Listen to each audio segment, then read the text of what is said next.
Hello guys, मैं अपने YouTube channel में आप सभी का स्वागत करती हूँ। तो आज की वीडियो में आप लोग सुनेंगे एक बूढ़े भिखारी की कहानी। तो चलिए कहानी को शुरू करते हैं।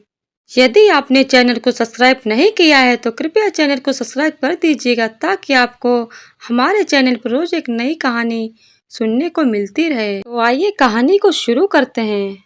एक गांव का रास्ता था। उस रास्ते पर एक भिखारी बैठा हुआ था। उसका कहना था कि वो काफी दिनों से भूखा है। उसने रास्ते पर चलने वाले हर इंसान से मदद मांगी कि मैं काफी दिनों से भूखा हूँ, मुझे कुछ खाने को दे दो, मेरी कुछ मदद कर दो। उस रास्ते से अमीर इंसान गुजरा, लेकिन किसी ने उसकी मदद नहीं की।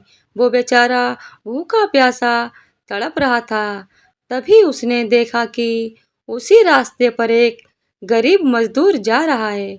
वो मजदूर सुबह से मेहनत करके रात को अपने घर कुछ पैसे लेकर आता था। वो इतने पैसे नहीं कमा पाता था कि जिससे उसके सारे खर्चे पूरे हो सकें, लेकिन उसका दिल बहुत बड़ा था। उसने भूखे भिखारी को रोते हुए देखा तो उससे पूछने लगा, क्या हुआ भाई, आप क्यों रो रहे हो? उसके इतना ही कहने पर वो भिखारी और तेज रोने लगा और कहने लगा, मैं काफी दिनों से भूखा हूँ। मैंने इस रास्ते पर जाने वाले हर इंसान से मदद मांगी, पर किसी ने मेरी कोई बात नहीं सुनी और किसी ने मेरी तरफ देखा तक नहीं। सिर्फ तुम की पहले ऐसे इंसान हो जो मेरे पास आए हो और मुझसे मेरा हाल पूछा। तुम्हारा बहुत बहुत शुक्रिया भाई। मजदूर ने भिखारी को चुप कराया और फिर अपने थैले से अपना खाना निकाला। उसके पास सिर्फ 2 रोटी और 4 हरी मिर्च थीं, जिसमें से उसने एक रोटी और 2 हरी मिर्च भिखारी को दे दी और एक रोटी और 2 हरी मिर्च अपने पास रख ली और अपनी जेब से कुछ पैसे निकालकर उस भिखारी को दे दिए और वहां से चला गया।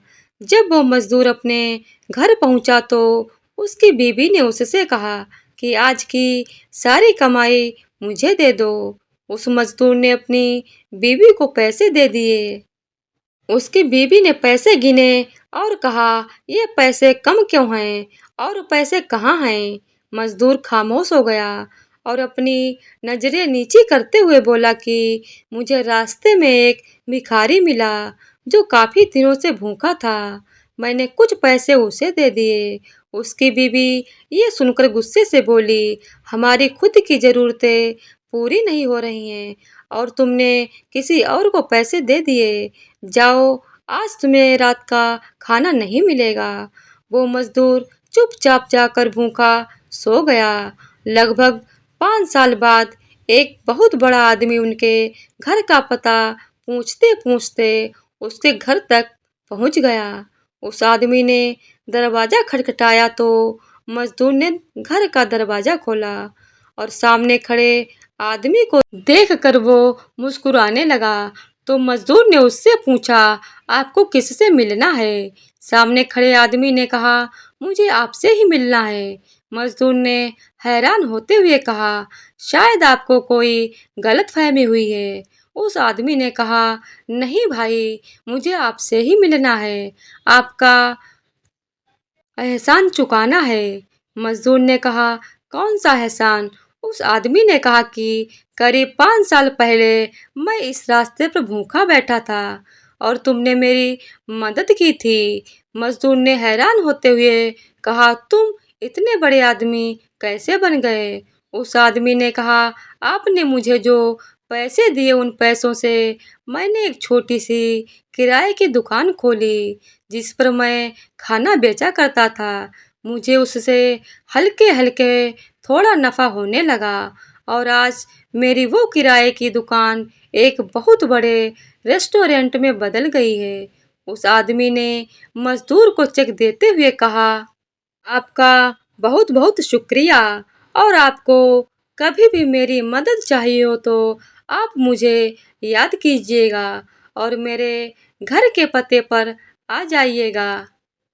तो दोस्तों, हमें हमेशा ही भूखे को खाना और प्यासे को पानी पिलाना चाहिए। अगर हमारे पास जितना भी पैसा है, उसी में से थोड़ा सा हम गरीबों को दान कर दें तो उनकी हमें दुआ मिलेगी और भगवान इसका फल हमें कहीं ना कहीं जरूर देता है। तो दोस्तों, हम उम्मीद करते हैं कि ये कहानी आप लोगों को जरूर पसंद आएगी। अगर आप लोगों को ये वीडियो पसंद आए तो वीडियो को लाइक करें, शेयर करें और चैनल को सब्सक्राइब करें। धन्यवाद।